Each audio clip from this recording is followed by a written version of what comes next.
Overall, what we feel right now is that people are talking a lot about sustainability, what's green, what's not green, but they're not talking about the same things in all areas. There's controversies that exist. Some people feel strongly about one thing, others feel like it's a non-issue. There's information coming out, tools that are enabling us to learn more about what are the consequences of our behaviors and the products that we manufacture, but it's still not standardized. There's no common language. Life cycle assessment is heading in that direction, but it's still quite immature, and so it still has a lot of gaps and a lot of room for the language to get confusing. And then you see in the marketplace that what consumers are thinking about and caring about when they're putting their dollars towards their values, whether it's environmental or social values, they're beginning to get confused because there's all kinds of labels out there.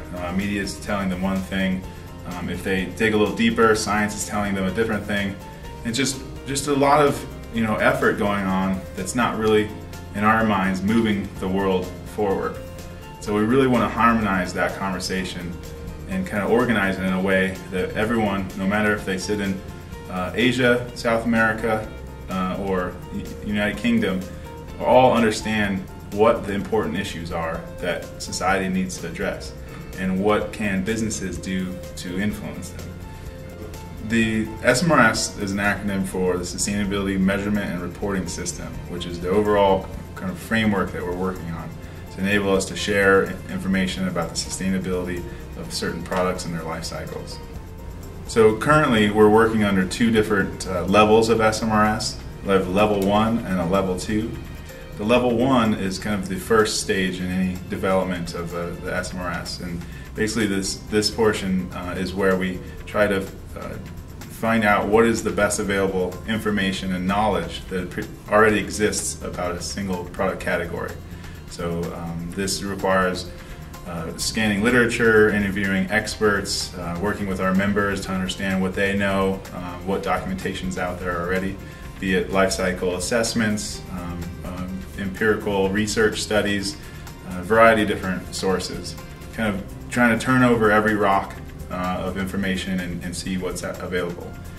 The outcome of level 1 is the category sustainability profile, and or CSP. And CSP is essentially a 1- to 2-page document that summarizes what is the state of knowledge about the hotspots, improvement opportunities, and controversies around this product's life cycle. The outcome of level 2 is this system that enables you to produce comparable product declarations. So it's more quantitative, it's built on a very strict set of rules. In the end, you have information that you can compare product to product. But at a certain point, we'll have a robust enough model that incorporates all of the different inputs and outputs of the life cycle that you can compare two products side by side. So within the same category, you have two pairs of shoes, and if you have enough information about the supply chains behind those shoes, you could actually make comparable assertions about its relative impact on sustainability. I think our vision is essentially a world where people are living well, businesses are doing well, they're prospering, our economies are generating income and opportunities for our people, but all this activity that happens in a way that's within the limits of the planet. So essentially we're not overusing resources, and our society and our commerce is sustainable.